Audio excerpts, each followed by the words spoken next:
14-year old బయట ఆడడానికి వెళ్ళినప్పుడు మళ్ళీ తిరిగి రాలేదని కంప్లైంట్ ఇచ్చారు ఫాదర్.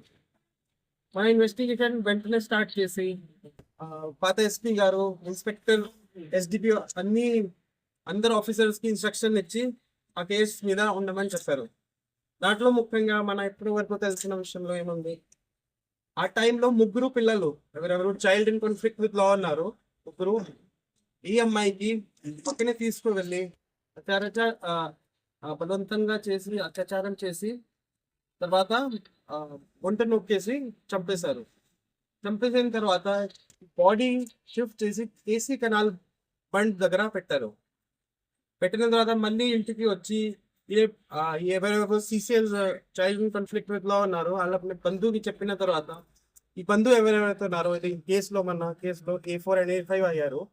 వీళ్ళే అక్కడ వెళ్ళి బాడీ అక్కడి నుంచి తీసుకొని కృష్ణా రివర్లో ఒక పుట్టిలో తీసుకొని మధ్యలో ఆ బాడీ పక్కనే రాయలు కొట్టేసి కింద పెట్టారు. సో ఇవన్నీ ఇన్వెస్టిగేషన్స్ లో మనం చేసిన తర్వాత నిన్న అరౌండ్ 5 o'clock ఎవరెవరైతే child in conflict with law ఉన్నారో, జువెనైల్స్ ఉన్నారో వాళ్ళకి అప్రహెండ్ చేయడం జరిగింది. అండ్ A4 and A5 ఎవరెవరి బంధువు ఉన్నారో వాళ్ళకి అరెస్ట్ చేయడం జరిగింది. ఈరోజు యాజ్ పర్ ప్రొసీజర్ కోర్టులో ప్రొడ్యూస్ చేయడం జరుగుతుంది. ఆ రోజు నుంచి మన బాడీ గురించి ముందు నుంచి మన డిఐజీ సార్, డీజీ సార్ అందరూ స్పందించి మనకి ఎన్ని రిసోర్సెస్ ఇచ్చారు.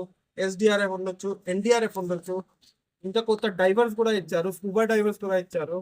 వాళ్ళు కూడా కొత్త టెక్నాలజీస్తో drone cameras, under water scanner అన్నీ ఉపయోగం చేసి ఇప్పటి వరకు సర్చింగ్ చేస్తున్నారు. ఇది కాకుండా dog squad, drone cameras, technical teams అన్ని ఎఫర్ట్స్ మన వాళ్ళు పెడుతున్నారు. ఇప్పుడు కూడా మన రీసెర్చ్ జరుపుతూనే ఉన్నాయి and it will be continue. మన కష్టపడి ఇప్పుడు వరకు చేశారు అండ్ అది కూడా కంటిన్యూ చేద్దాము up till the body is found. So వీటిలో ముఖ్యంగా 69/24 గర్ల్ మిస్సింగ్ నుంచి case has been already into 70 clause 70/2, 103 clause 1, 238A and 6 and 5 of POCSO Act. ఇంకా దీంట్లో గ్యాంగ్ రేప్ వస్తుంది, murder and concealment of evidence and POCSO Act.